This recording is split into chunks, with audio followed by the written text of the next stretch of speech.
बोलिए भगवान बुद्ध की। दवाई थोड़ी कड़वी है, लेकिन भगवान बुद्ध किसी को जबरदस्ती नहीं देते कि लो नहीं तुम्हें लेना ही है। माताएं तो फिर भी अपने बच्चे को जबरदस्ती दे देती, बुद्ध इतना भी नहीं करते। तुम्हें लेना है तो लो, अपना स्वार्थ सिद्ध करना है तो करो।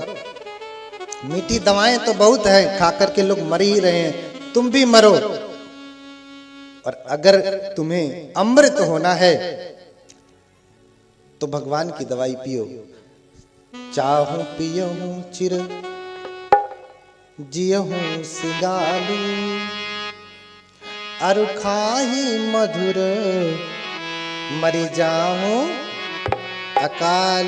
मृत हो जाइए, मृत, अमृत मत होइए, फिर अमर मत होइए, अजर अमर मत होइए। हाँ, अजर अमर मत होइए। इसलिए कथा अमृत की ही होती है। कथा को लेकर के भी आपत्ति हो जाएगी। कथा किसे का? कथ दास। कथ माने कहना। एक व्यक्ति कहता है भगवान बुद्ध का जो इतिहास जो है, जीवन है, वो इतिहास है, कथा नहीं है। कथा करके भगवान बुद्ध के इतिहास को नष्ट कर रहे हैं। कथ माने कहना होता है। कथ धातु से कथा होती है, जिसे कहा जा रहा है, जिसे कहा जा रहा है। कथा, कथा माने कहानी, कहा गया, कहा जा रहा है जिससे। अगर इतिहास को भी कहा ना जाए तो कितने लंबे समय तक इतिहास बनेगा बताओ? कितने लंबे समय तक इतिहास रहेगा? नहीं रह सकता। इतिहास ही नहीं जानेंगे तो कैसे मानेंगे? ऐसे ऐसे महाज्ञानी लोग भी हैं जो कहते हैं भगवान बुद्ध का जीवन इतिहास है, कथा नहीं है। तो हम कहाँ कह रहे हैं भगवान बुद्ध का जीवन कथा है? हम भगवान बुद्ध के जीवन चरित्र की कथा कर रहा हूं, ये नहीं कह रहा हूं कि भगवान बुद्ध का जीवन कथा है। बोलिए भगवान बुद्ध की। अज्ञानी मनुष्य क्या समझे? हाँ, उनके लिए भी प्रार्थना करिए कि सद्बुद्धि जगे, उनके भीतर थोड़ा ज्ञान जगे, सही रास्ते पे चलें। क्योंकि दवाई तो कड़वी है, दवाई कड़वी है, जबरदस्ती नहीं दी जाती। हाँ, भगवान भी कई प्रकार की कथा कहते हैं। दान कथा, शील कथा, सज्ञ कथा, मैंने बताया, भोगानंद आधीन कथा, ओकार, संकिलेश कथा, नेखम्म कथा, निब्बाण कथा। कितनी बार कथा शब्द सुनाओ? अरे भगवान बुद्ध के त्रिपिटक में जो महावग्ग है उसमें भी कथा ही है। बोधि कथा, मुचलिंद कथा, राजायतन कथा। तुम खोल के तो देखो त्रिपिटक, उसमें कथा ही तो है। हाँ, पबज्जा उपसंपदा कथा, सारिपुत्र पबज्जा कथा। हाँ, सब कथा ही तो है। विशाखावत्थु कथा। जानते हैं त्रिपिटक में एक अलग से ही जातक कथा है। क्या है? जातक कथा ही है। और जितना भी त्रिपिटक है उसकी अट्ठ कथाएं लिखी गई हैं। अट्ठ कथा यानी कमेंटरी, व्याख्या लिखी गई। हाँ, उनकी अट्ठ कथाएं लिखी गई। दीघ निकाय की अट्ठ कथा है, मध्यम निकाय की अट्ठ कथा है, संयुक्त निकाय की अट्ठ कथा है। कथा कथा। अंगुत्तर निकाय की अट्ठ कथा है, कथा। हाँ, खुद्दक निकाय की अट्ठ कथा है। बाकी 15 जो ग्रंथ हैं खुद्दक निकाय के, उनकी भी अट्ठ कथा है। विनय के सभी ग्रंथों की अट्ठ कथा है। फिर अभिधम्म के सभी ग्रंथों के 7 प्रकरणों की पूरी कथा है। कथा कहीं आसमान से लेकर के नहीं आया। भगवंत शब्द कहीं आसमान से लेकर के नहीं आया। अमृत शब्द कहीं आसमान से लेकर के नहीं आया। सब त्रिपिटक से ही है। और जिसे त्रिपिटक नहीं मानना है, जिसे लगता है त्रिपिटक में मिलावट है, तो पहले अपने खून की शुद्धि करके आए, तब कहे कि त्रिपिटक ओरिजिनल त्रिपिटक मैं मानूंगा। हाँ, बोलिए भगवान बुद्ध की।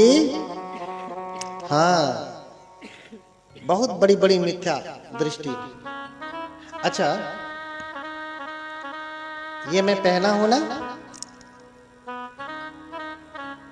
एक बड़े ज्ञानी व्यक्ति ने कहा, ज्ञानी लोग हैं, एक बड़े ज्ञानी व्यक्ति ने कहा कि भगवान बुद्ध ने कहा कि माला गंध विलेपन धारण मंडन विभूषण ठाना वेर मणि। अच्छा, उनसे कोई पूछे क्या भगवान बुद्ध के समय में लकड़ी की माला थी क्या?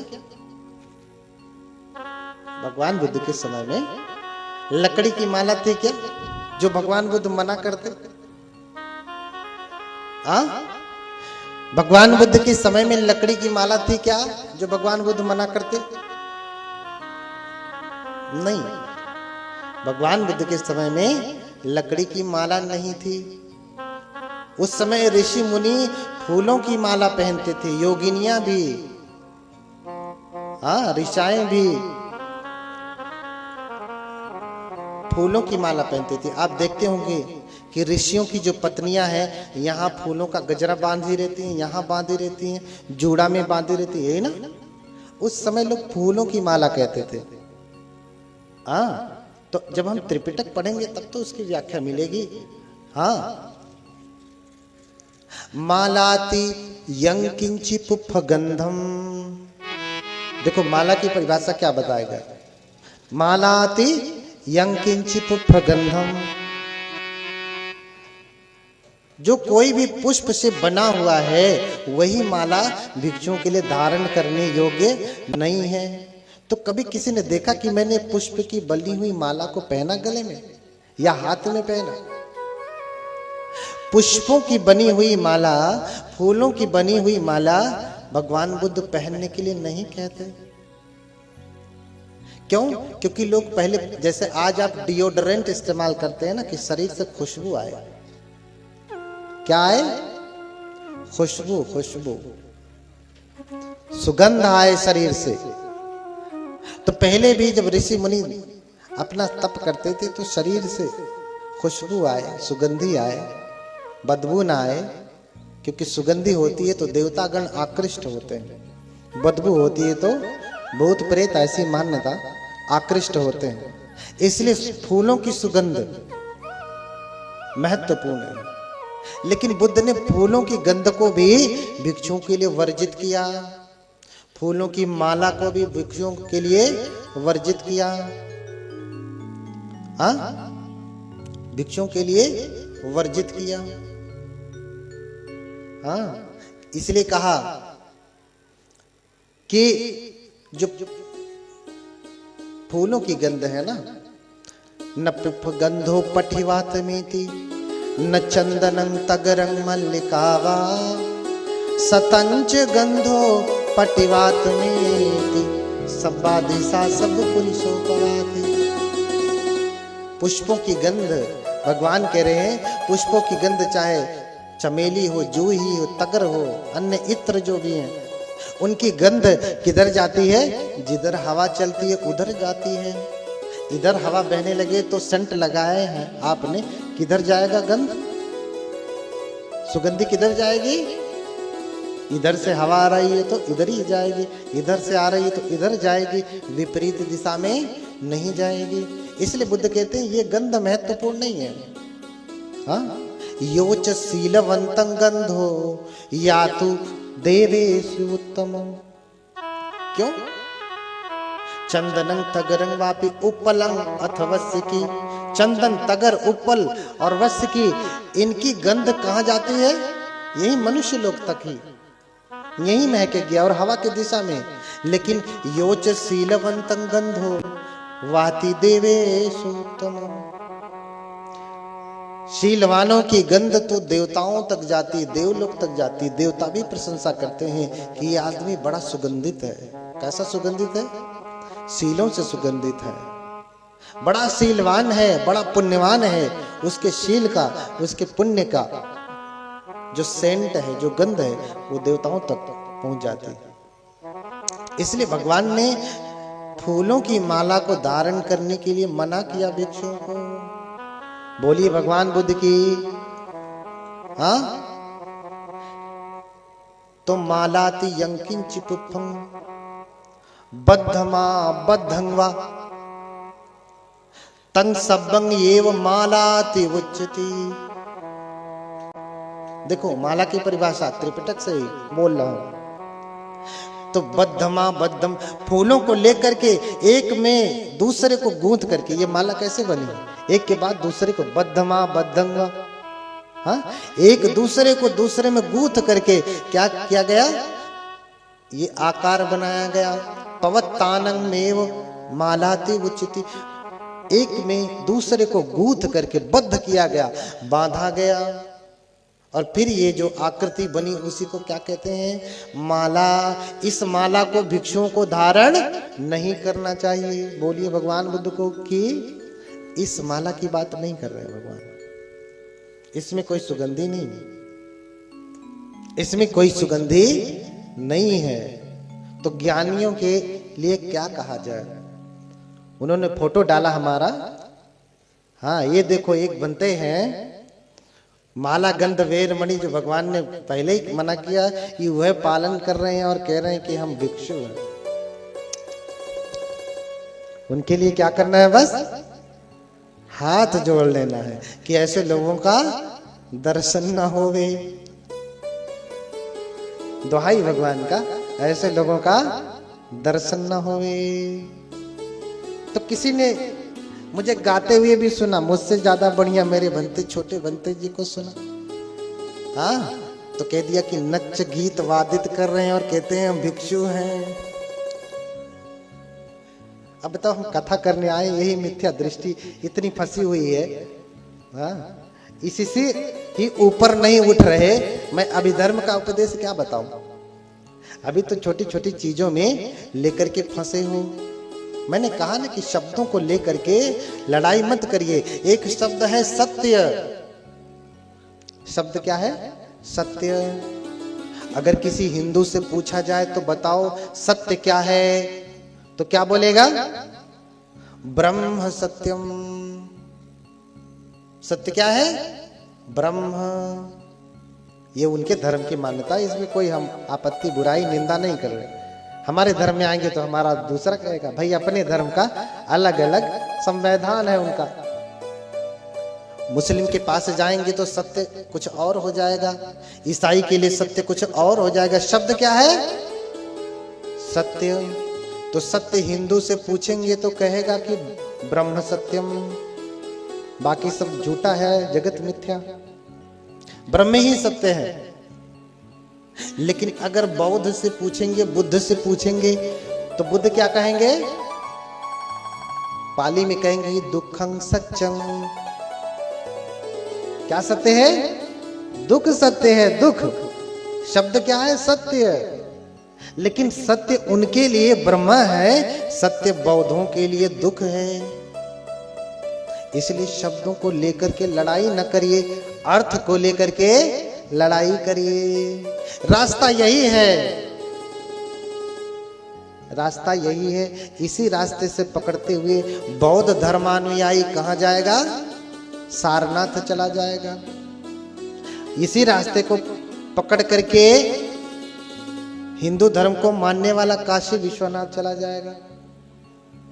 हाँ, अब कहो कि भैया ये हिंदू का रास्ता है, ये इसका रास्ता नहीं। भैया इसके लिए लड़ाई नहीं करना है, अर्थ के लिए लड़ाई करना है, उद्देश्य के लिए लड़ाई करना है कि हमारा उद्देश्य क्या है, उनका उद्देश्य क्या है। इसलिए बिना किसी की निंदा किए, बिना किसी धर्म की आलोचना किए, संविधान भी किसी धर्म की आलोचना करने का अधिकार नहीं देता। अनुच्छेद 24, 25, 26 में किसी भी धर्म की निंदा करने का अधिकार नहीं देता संविधान। स्वयं डॉक्टर बाबा साहब अंबेडकर ने संविधान लिखा है, और उन्हीं को मानने वाले हमारे तथाकथित वैज्ञानिक लोग जय भीम करेंगे और भीम के संविधान के विरुद्ध ही जाकर के दूसरे धर्म की निंदा करेंगे। तुम्हें नहीं अच्छा लगता तो सीधे किनारे हो जाओ।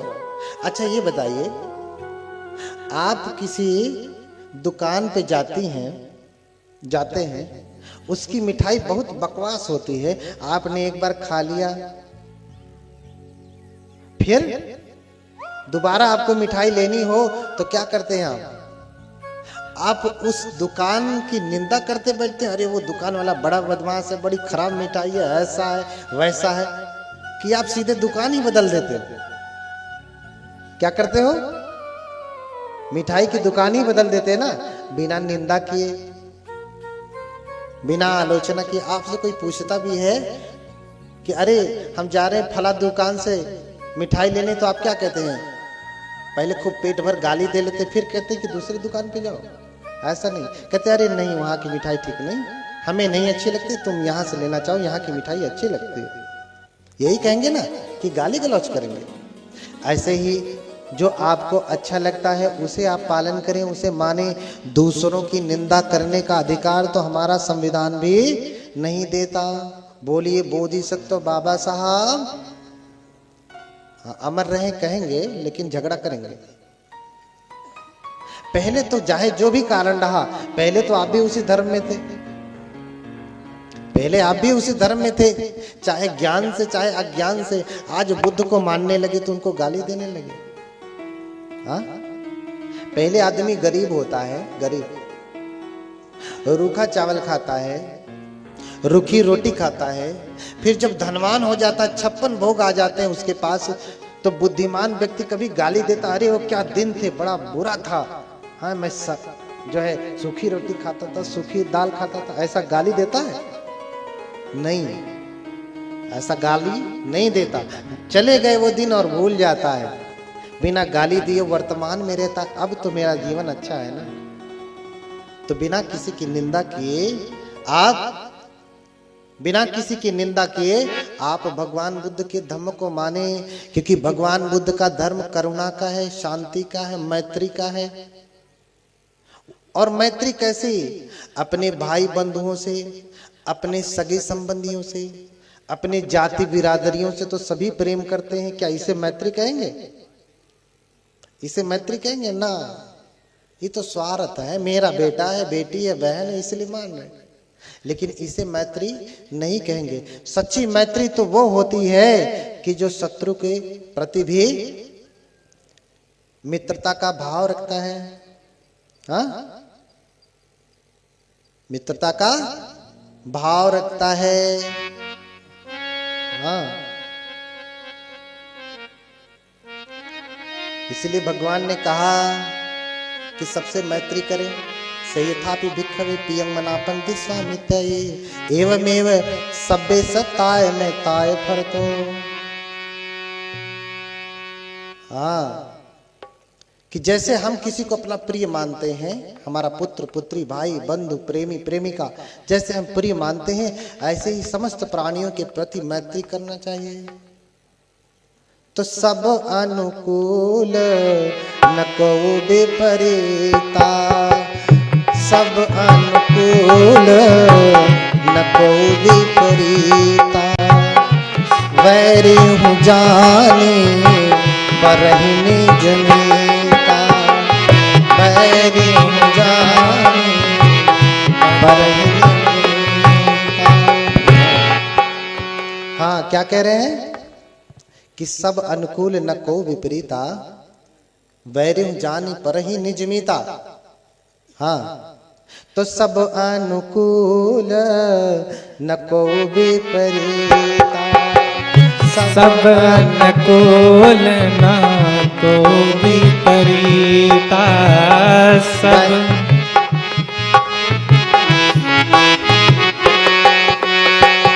वैरी हूँ जानी पढ़ी निज मीता, बैरी हो जानी परहि निज मीता।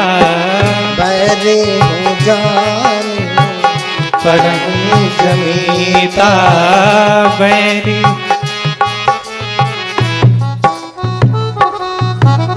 हाँ, सब जग जीव लगहि सग भाई, लगन सब भाई। जानहु पार मिताई मिताई, जानहु पार मिताई मिताई। हो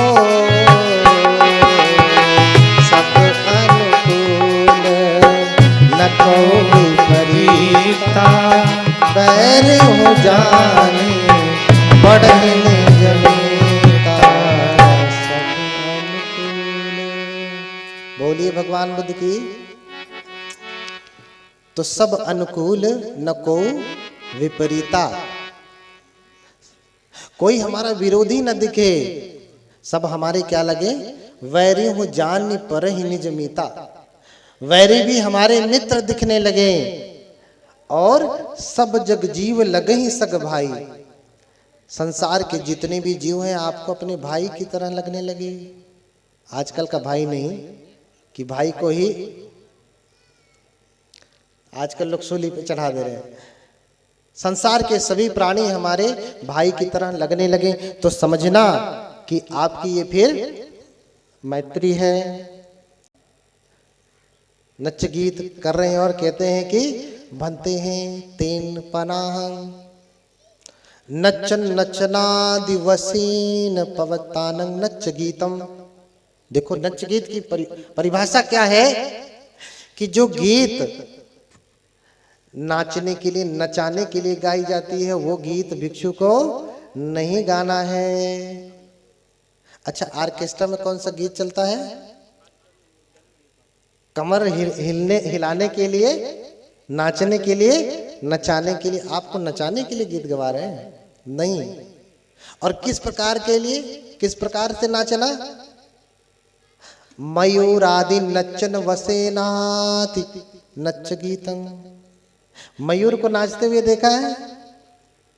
नच गीत की परिभाषा सुनो त्रिपिटक से। मयूर को नाचते हुए देखा है? मोर को तो कैसे नाचता है? घूमर घूमर घूमर घूमर, हाँ, घूम घूम के ठुमका लगाता है ना। ऐसे बहुत सारे बाबा भी लोग होते हैं, उठा लिए कमर और घूमर घूमर नाचते हैं और ठुमका लगाते हैं, नाचते हैं, ठुमका लगाते हैं। ऐसा नाच और ऐसा गीत नहीं गाना है, ना ऐसी नाच ना ऐसा गीत जो ऐसे व्यक्ति कमर हिलाए, ठुमका लगाए। ऐसा गीत भिक्षु नहीं गा सकते।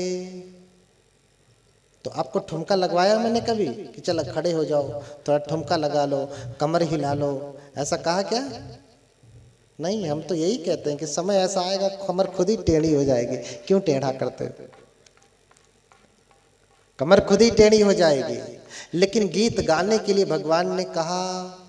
भगवान बुद्ध के शासन को 9 भागों में बांटा गया है। महायान में 12 अंगों में बांटा गया, थेरवाद में 9 अंगों में बांटा गया भगवान बुद्ध के शासन को।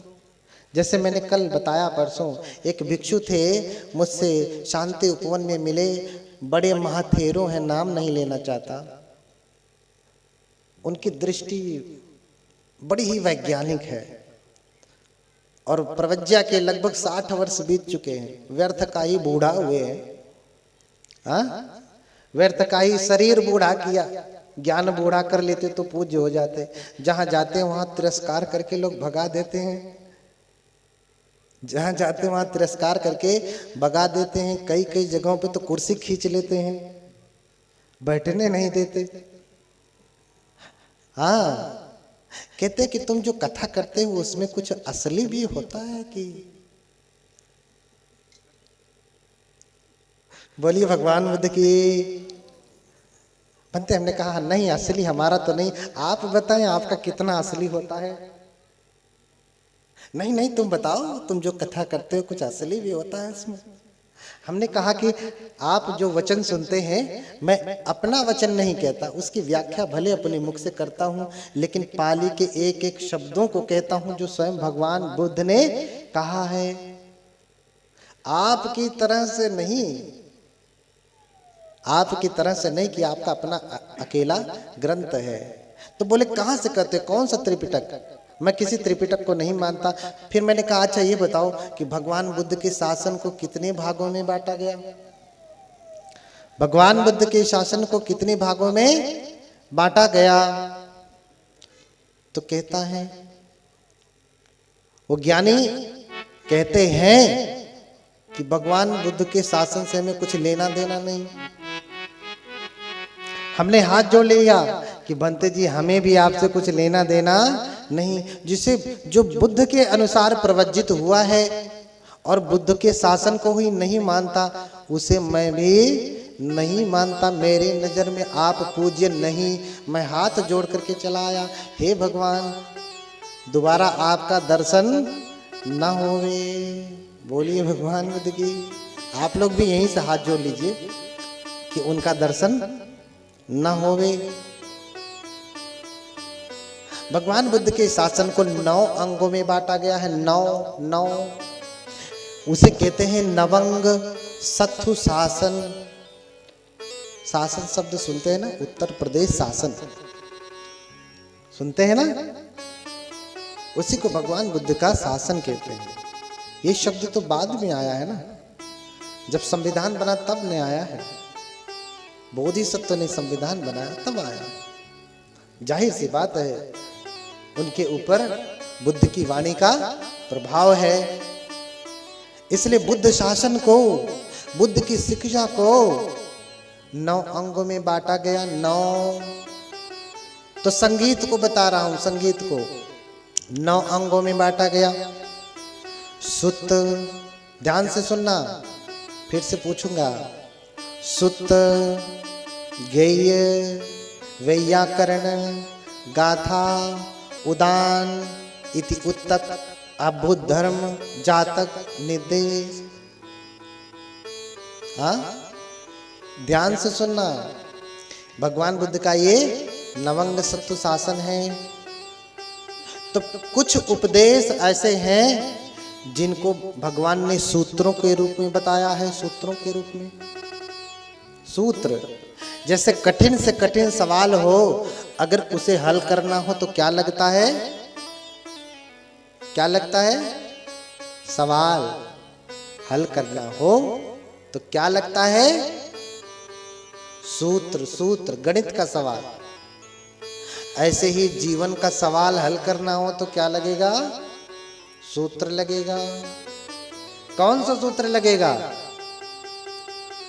कौन सा सूत्र लगेगा? हाँ, a+b का होल स्क्वायर। हाँ, a+b का होल स्क्वायर लगेगा। बताओ, इसको लगा करके जरा दुख को दूर करके बताओ। नहीं कर सकते, नहीं कर सकते। इसलिए भगवान ने अलग से सूत्र दिया, इसलिए उसे कहा सुत्त। जैसे महामंगल सुत्त है, करणीय मेत सुत्त है, रतन सुत्त है।